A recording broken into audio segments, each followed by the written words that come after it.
Support comes from Missouri Forest Products Association, committed to sustainable and sound conservation of the state's forests, which support more than 41,000 Missouri jobs, resulting in a $10 billion industry. ChooseWood.com. Welcome to St. Louis on the Air. I'm Don Marsh. As spring beckons, a lot of us are thinking about spring planting and landscaping. We have some food for thought on that and about how to do it in perhaps a more environmentally responsible way. Joining me in studio are Josh Ward, a community conservation planner with the Missouri Department of Conservation. Mitch Leachman is Director of Programs for the St. Louis Audubon Society, and Scott Woodbury is manager of the Whitmore Wildflower Garden at Shaw Nature Reserve. He joins us by phone. Thanks, gentlemen, for being with us. Great to have you. Thanks for having us. I think spring ultimately is going to get here, if we can get down to work on our planning, but we'll see. Josh, let me start with you. When we talk about naturescaping or landscaping, we're really talking about imitating nature, aren't we? We are, yeah. So we're using native plants, and these are plants that have evolved to be in our region. They've evolved to our climate, geology, and so they're well suited for landscaping, and they typically require less maintenance. I mean, depending on the application, and they are also providing a lot of benefit to wildlife and providing important urban wildlife habitat. We want to get into that in more detail. But Scott, seems to me that that's pretty much what you've got going there at your place. Well, that's true to a large extent. Shaw Nature Reserve is very natural and beautiful, and we do a lot to enhance that. But I think most of the people that I work with in the community are still gardening in a traditional fashion. So they're trying to use native plants that work well in this environment in a traditional fashion. And a lot of those gardens throughout the community are kind of seamless, and you can't even necessarily recognize that they're different unless you know that the plants that they're using are actually native to Missouri. What's the advantage of going native, if you will? Well, Josh touched on a couple, and really one of the big ideas is that we're using plants that service nature instead of using plants that simply service us. I mean, we all get excited about seeing beautiful plants that are in flower and lots of color and texture. But I think that what people are starting to think about nowadays is how can we have plants that are also beautiful and service nature, things that attract birds, butterflies, provide homes for them, provide food for them. That's a major advantage. Mitch, I guess that's where you come in when you're talking about butterflies and birds and other things. Tell me, what is the Audubon Society's role in this whole concept? Yeah, for sure. It still surprises a lot of folks when they hear about St. Louis Audubon Right. being into plants. I go around town. I actually deliver presentations to garden clubs about native landscaping, about bird gardening. So it's really what Scott and Josh just referred to and highlighted, the simple fact that our birds, our songbirds throughout Missouri and Illinois, our songbirds require insect protein for reproduction. They feed their babies, they feed their young insect protein almost primarily, and they can't get that off of non-native plants. They can't find those insects in landscapes that are just turf grass and boxwoods and imported plants. The insects that eat plants evolved with those plants, and that's what nature provides, right? In the wilds, in our national parks, in our conservation areas, you'd find a functioning ecosystem, but we create a landscape with imported plants, and we didn't bring the insects over with them. So that's where Audubon came into this whole thought process of, well, we want to support birds, we want to conserve them, we recognize how pretty and valuable they are. How can we support them in a more fundamental, structural way? And it turns out gardening with native plants is one of the simplest ways to do that. Josh, what kind of native plants are we talking about? Well, all kinds. And I'd just like to touch on something that, Sure. that Mitch brought up with the insects feeding the birds.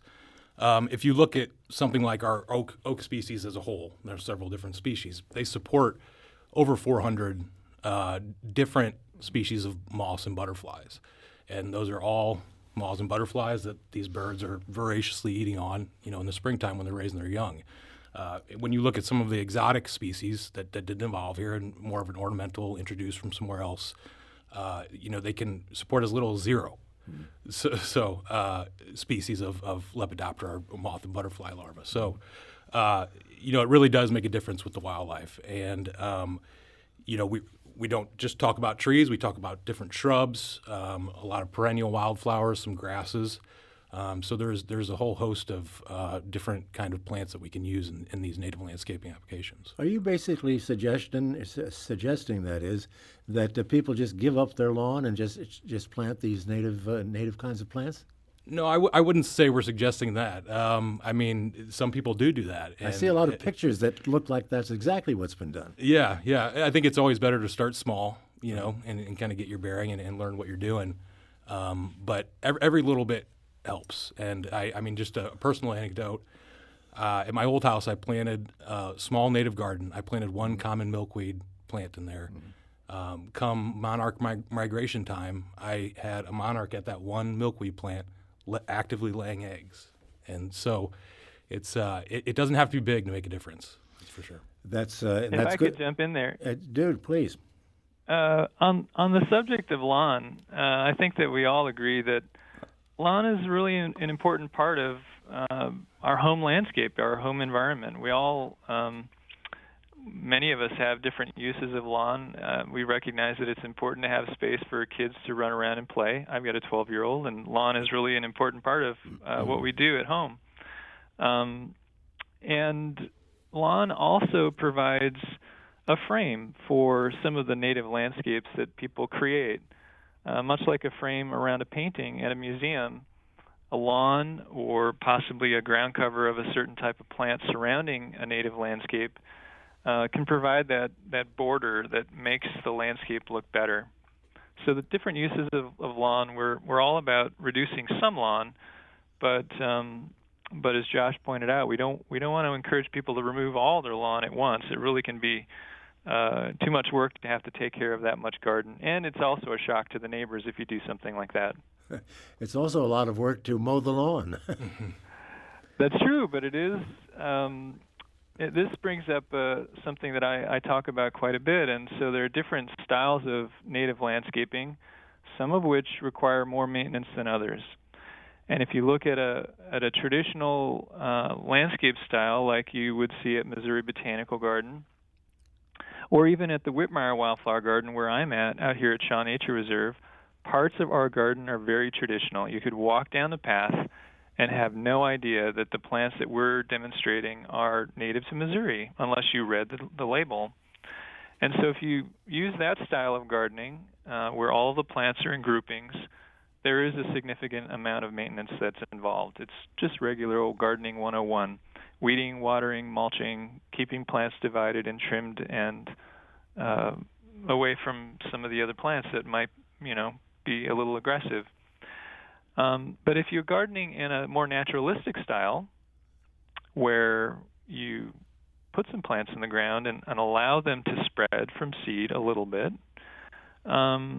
we call this a tossed salad landscape, a landscape that looks a little bit more like nature. You mentioned earlier imitating nature. This is kind of imitating nature, and the maintenance responsibilities do tend to go down when you use this garden style. You see, I'm a little confused because I thought that when you're talking about they involve a lot of work, I thought we're talking about something like the prairie, where you just kind of let it go and do whatever it's going to do all by itself. We're not talking about that at all, or are we?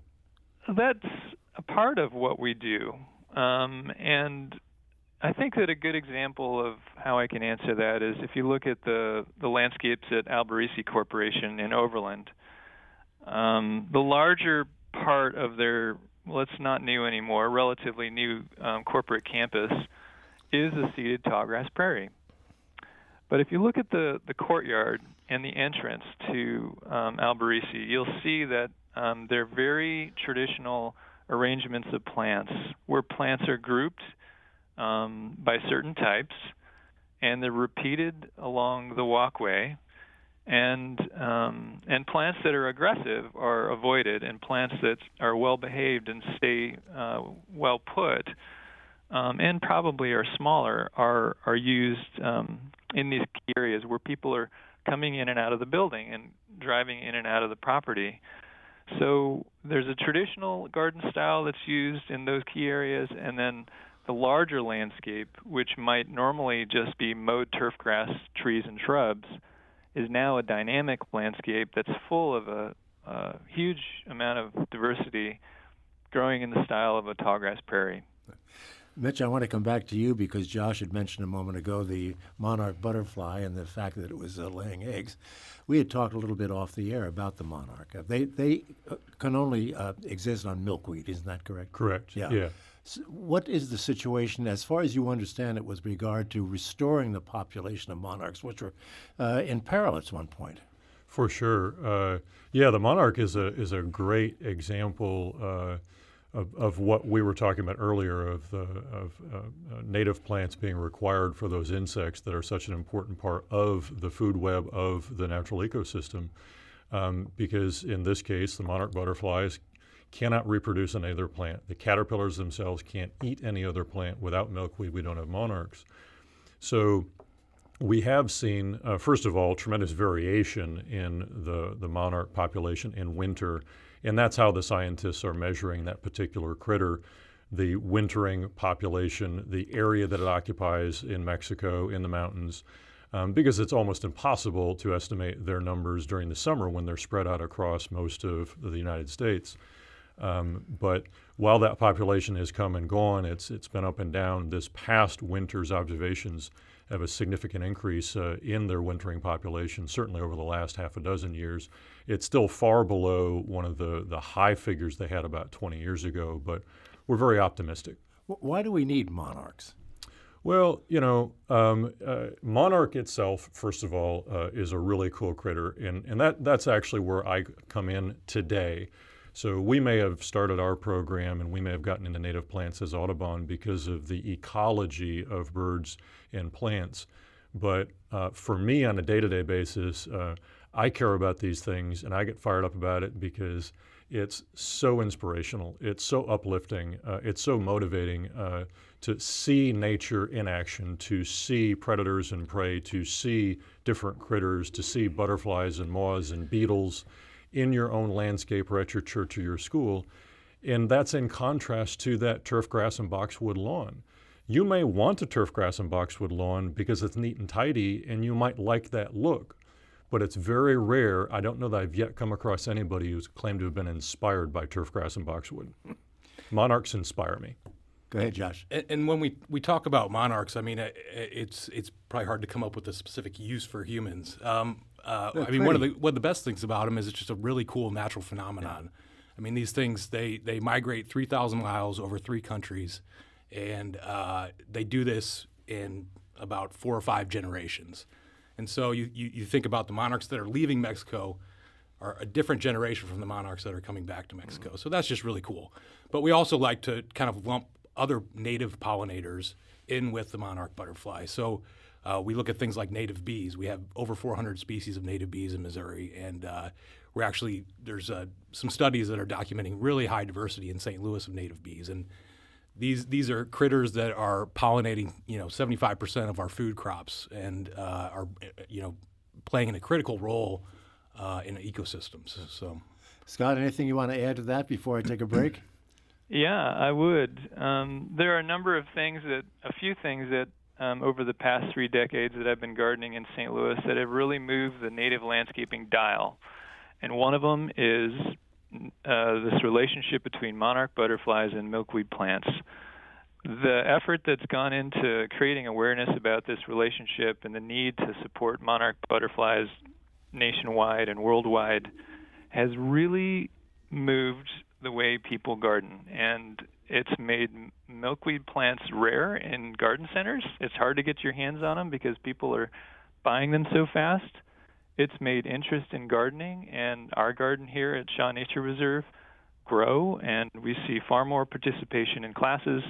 And I see, particularly because I'm a parent of a 12-year-old, I see kids that know about milkweeds and they know about monarchs. And so this education is moving into the schools at all levels, and it really is making a major difference in our community. That's, as Josh says, that's because they are indeed very, very cool. Got to take a break. We'll do that now and come back. I'd like to encourage callers, too, if you have questions or issues that you'd like to raise with regard to native landscaping, if you will, give us a call at 382-8255. That's 382-TALK. You can send us an email at talk@stlpublicradio.org, or if you'd prefer to send a tweet, do so at STL On Air. Back in a moment. This is St. Louis on the Air on St. Louis Public Radio, 90.7 KWMU. Support comes from the Missouri Forest Products Association, committed to conservation and careful management of the state's forests to make them more resilient and better habitats for wildlife. ChooseWood.com. And welcome back as we continue our conversation on native landscaping with Josh Ward with the Missouri Department of Conservation, Mitch Leachman, St. Louis Audubon Society, and Scott Woodbury with the Shaw Nature Reserve. While we're talking about critters, and I'm not sure which of you gentlemen to go to on this, I have in my notes here, and I've been reading that squirrels and rabbits can even be discouraged from this kind of landscape. Do I have that right or not? Oh, I'm going to let Scott answer that one. Give that one a Scott. Well, I am a trained horticulturist, and I've gardened with native plants for the nearly last 3 decades. But the decade before that, I was gardening with non-native plants. And I'm not sure that squirrels, chipmunks, rabbits have learned to distinguish a native plant from a non-native plant. I will say that there are some plants that rabbits tend to avoid, like sedges, for example, and plants that they love, like leatherflower. But I haven't noticed that trend, to tell you the truth. Okay, well, we'll certainly take your word take your word for it. Let's go to the phones. We have some callers coming in, want to get into the conversation, and Richard's been waiting the longest, so let's bring him in. He's calling from St. Louis. Go ahead, Richard. Yes, I live in the Southwest Garden neighborhood, just across from the Botanical Gardens, and we have small front lawns here, and they're not really useful, and they're often hilly. Years ago, I replaced my grass with liriope, and I'm thinking of doing it at another building that I own, and I'm wondering that I don't think that's a native plant, and I wonder if that qualifies, or if there's some other ground cover that I might consider. Thanks for the call. Who's got the answer to that question? I'd give it a stab. All right. Richard, I think that a really nice alternative to liriope would be Pennsylvania sedge. It's low. It grows in a similar fashion to liriope. Liriope is a ground cover, and the function of a ground cover is to cover a larger piece of ground and reduce the amount of maintenance that you may have to do on, for example, a hill in your neighborhood, in your yard. Right. So we love Pennsylvania sedge for that purpose. I'll point out also that liriope is one of these plants that isn't considered invasive in our region, but it's one of the species of liriope does have the potential to become an invasive, and so I am a little nervous about that plant. Richard, thank you for the call. Does that answer your question? Yes, it does. Pennsylvania sedge. Okay, there we go. Let's take another one. This one comes from Webster Groves. Anna, go ahead. Hi, friends. Hi. This is Anna. MSD was in the paper the other day asking for people to pay more in taxes for the flooding, and I wondered if you could talk about native plants and the long root system, and why that would be an important solution to the problem of extra water in the pipes. All righty, thanks for the call. Good Josh? to hear from you. Yeah. MSD is actively trying to install more green infrastructure to deal with stormwater. And they developed a guide along with us and some other partners. I think Scott may have been part of that as well. Developed a guide on how to use native plants within these green infrastructure stormwater practices. When we look at something like turf grass, the root system on turf grass will typically only go as deep as the grass is long. So, we're talking a couple inches maybe. When we talk about native prairie plants, we can have roots going down several feet. So when you have that, in these stormwater management practices, you're promoting more infiltration of water into the ground, putting more water into the groundwater and then reducing the amount of runoff that goes into our creeks and rivers and causes flash floods and local flooding and things like that. What about rain gardens? Rain gardens, same concept. Yep. Okay. Yeah. We have an email here from John, and I'll throw this one to you, Mitch. Can your guests recommend native plants to replace my yews and ivy, yet are unpalatable to deer? Oh, gee, boy, that's as fun a question as rabbits and squirrels. Speaking of rabbits and squirrels, I just wanted to return to that for a minute, especially because I'm your token bird guy here, and already made that case of helping birds for the reproduction with that insect food. But of course, another piece of the food process when it comes to birds would be feeding the predator birds, feeding the hawks, eagles, and owls.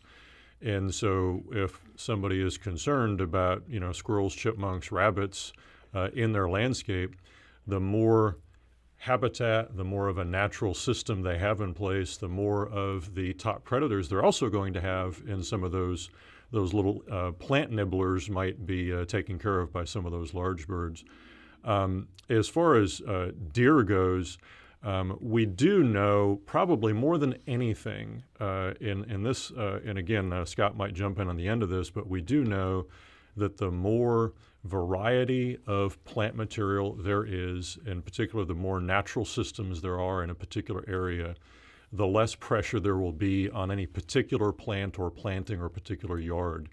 Some of the folks that are most frustrated that live in deer country, it's less about what plants they have and whether it's native or not. It's about the fact that they may be the only person gardening in their neighborhood and everybody else has just turf grass. Mm-hmm. So what's the deer going to eat? The deer is going to eat the hostas. The deer is going to eat the coneflowers. They're going to eat the plants that are there visible in front of them. So in other words, my best answer to the request is encourage your neighbors to do more native plant landscaping, and all together you'll have less and less deer pressure. It's funny you mentioned that. We were talking to someone last night, my wife and I, and they live in a neighborhood in St. Louis County, in which all their neighbors have dogs, which means that all the rabbits have congregated in their backyard because they don't have a dog. Things can work that way. Okay, back to the phones. James in St. Louis, go ahead with your question. Good afternoon. Thank you.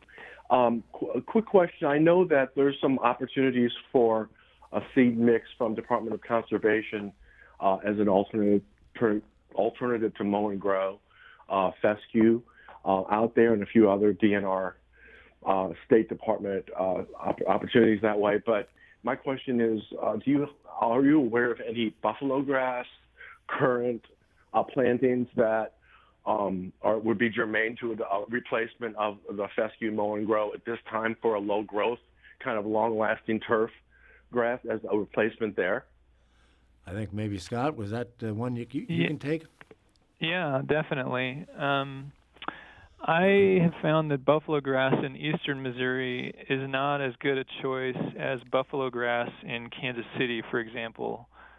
They get a little less rainfall, and buffalo grass tends to do better with less moisture. In our environment, it tends to let a lot of weeds in, and then it becomes a bit of a maintenance problem.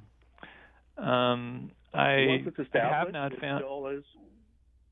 Sorry? Once it's established, it's still liable for weeds?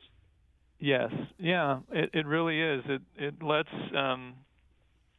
weeds grow in it because it's not growing as densely.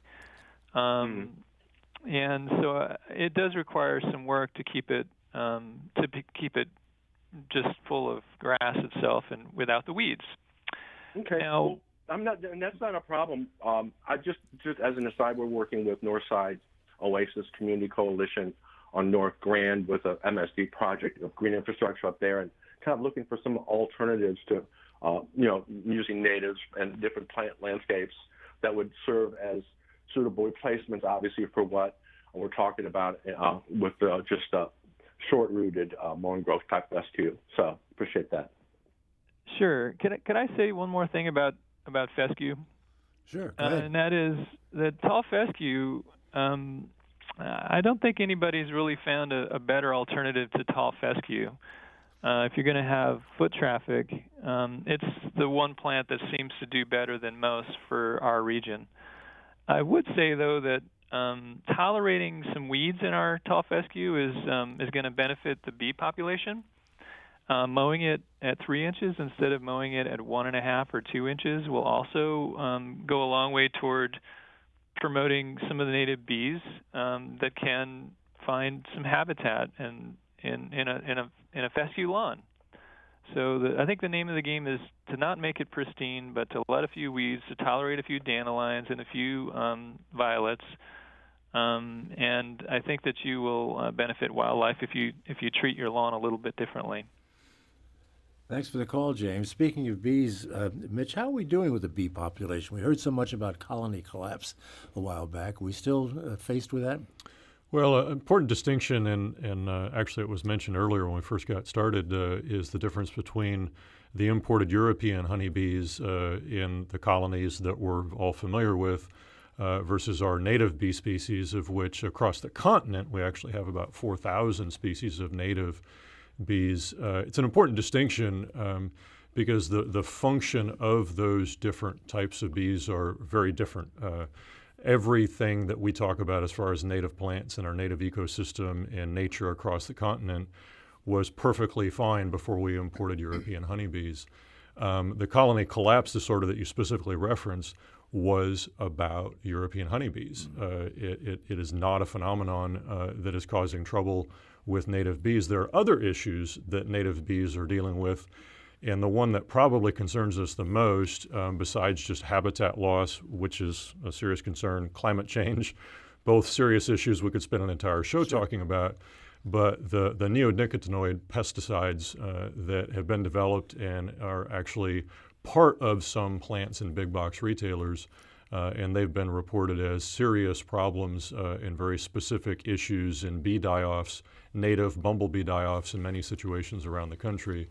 So that brings us all the way back to sort of where we start this conversation of when you use plants, when you use systems that want to be here that evolved in this region, you may not need any pesticides. You may not need any insecticides. You may have, and ideally over time you will have a predator-prey relationship within your own backyard. You will have little lacewing larvae that are eating the aphids on your milkweed. Rather than spraying the aphids off your milkweed, just wait for the lacewings to come along and eat them. Josh, that's one of the things that I had in my notes with regard to the pesticides, that these native landscaping would really eliminate a lot of the pesticide use. Right. Yeah, that's one of the benefits is that it wouldn't require as much, and you're more promoting a good relationship with the insects with native plants rather than trying to kill everything off that would impact. Let me ask a question sort of off the wall, I guess, and that is, in this native landscaping that we've been talking about, how about sticking some vegetables in there, some tomato plants and that sort of thing? Is that part of the deal? Well, yeah, and in fact, there's actually a resource coming out soon that talks about companion plantings, and so you can plant specific native wildflowers that will provide resources for the pollinators that will pollinate your vegetable garden. And there's a wide range of specialties when we talk about native pollinators. Some of them are very specific and will only pollinate squash and pumpkins, like the squash bee, and some are more generalists and they'll pollinate several different species. So you can definitely work in concert with your vegetable garden. Right. Okay, our time is winding down. I want to get one more call in here. Let's bring in Bob from Millstadt, Illinois. He wants to get back to the milkweed ecosystem. I take it. Bob, go ahead. You're on the air. Thank you for taking my call. I've been raising milkweed now for a few years, and I noticed there's an entire ecosystem around the milkweed. And I let a portion of my yard go native, so to speak, and I wound up with numerous different wild plants. Joe Pyeweed was one, but my question is, I see a lot of different flies and wasps that I can't identify, and I was wondering if you could recommend a book for those of us who are novices who would help us identify some of the insects that are associated in those ecosystems. Also, just for your information, we released 469 monarchs last year. We found that the predators are also concentrated because there's so little milkweed, so we have to raise the eggs and the caterpillars separate or they don't survive. Bob, thank you for the call. Do you want to respond to that, Mitch? Well, I was going to respond first on a sort of a 21st century technology end. If you're connected to Facebook at all, there's a group called Bi-State Bugs, which is curated by James Traeger out at Shaw Nature Reserve. And it's a perfect place of just loading in a photo of the last critter you saw, and you'll get a quick identification. For hard copy purposes, a book that I bought a number of years ago for a class I was taking, is very small, very compact, and it covers a lot of sort of the usual critters you might see. And I think it's a golden guide on insects, probably available pretty readily at almost any resource. Josh, I don't know if you had a specific reference for insects. I don't know the exact title of this book, but Heather Holm, we've had her at our workshops before. Pollinators of Native Plants. Thank That's you. The one. That's what it's called. Yeah. And she has one on bees specifically as well. So those would be a good resource. And the Conservation Department's website is always good resource for looking up different species and trying to identify. We'll put a link to that to all of your websites on our website at stlpublicradio.org. Got to wrap it up, but I'd like to have a final thought from each of you. And Scott, we'll start with you. What's your best advice to people as they begin thinking about the planting and what they might be doing in their yards and gardens? Well, I would have to say that right now, if they could come to the Partners for Native Landscaping workshop on March 29th and 30th at the Danforth Plant Science Center, they will get access to the best professional advice that we have in St. Louis. We will put information about that on our website as well. Thank you for that. Josh, what about you? Final thought? Yeah. A lot of what we're doing here in the urban area, we're talking about conservation and providing wildlife habitat and all that. But another important thing to look at is that we're providing opportunities for people to learn about and connect with nature. And there are a lot of benefits that go along with that. And so I think it's important that we're working in urban areas is not only about biodiversity and conserving wildlife habitat, it's also about people and their connection with that. Great. Thank you for that. And Mitch, final thought. I would simply say just get started. I started very small 15 years ago in my own small yard in Maryland Heights, and it literally is a build it and they will come thought process. And every year I'm looking to add more plants, I'm looking to add more diversity and more interest in cool critters because it's just so cool. It's just so great to be outside and see nature at your back door, and you don't have to go to the park to see it. It's fun to watch. Just get started. I want to thank you all very much. Josh Ward, thank you for being with us. He's with the Missouri Department of Conservation. Mitch Leachman is with the St. Louis Audubon Society, and Scott Woodbury with the Shaw Nature Reserve. Thank you once again, gentlemen. Thanks, Tom. Good planting for Thanks. you this season.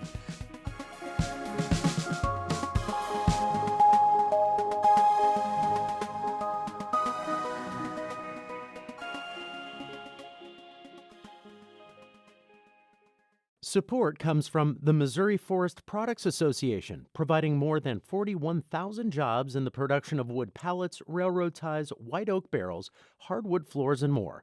Details at choosewood.com.